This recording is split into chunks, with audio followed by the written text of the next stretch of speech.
This guy to my left, Kel, I've said it before, and I'm sure I'll say it again. It's always kind of a special relationship with a coach and player when you're kind of the first guy that gets on board.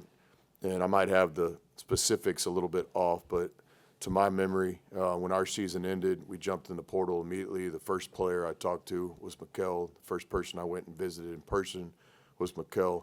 And we kind of hit it off from my point of view. I'll let him speak for himself, just with the transparency of the phone call.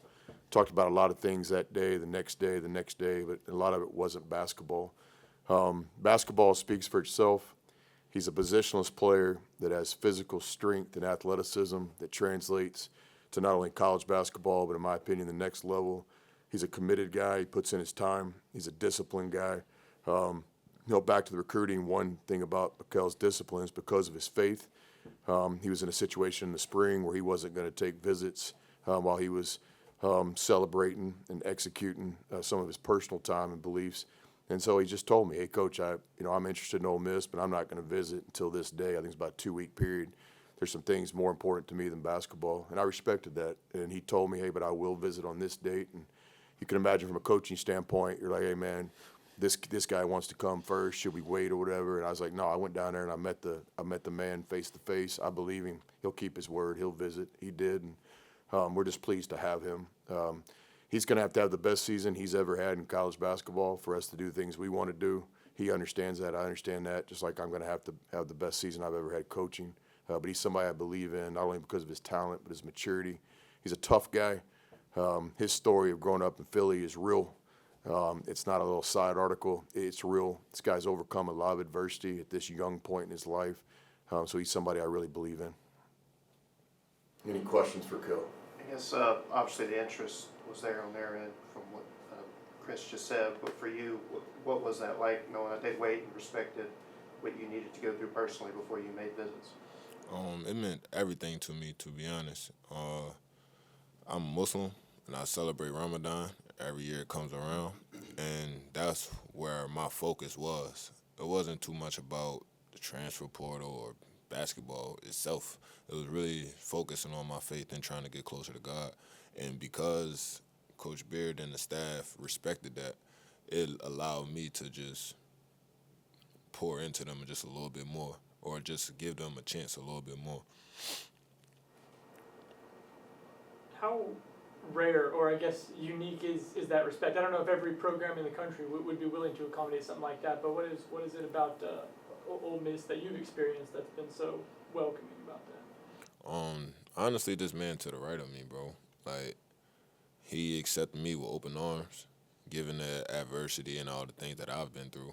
He just allowed me to work through those things and giving me the space and opportunity to get better. So I can't really take all the credit for that, to be honest, bro. He says you have to have the best season you've ever had. What does that entail to you? Is that statistics, or is it a way you play, or some combination thereof? I think that just comes from my impact on a game.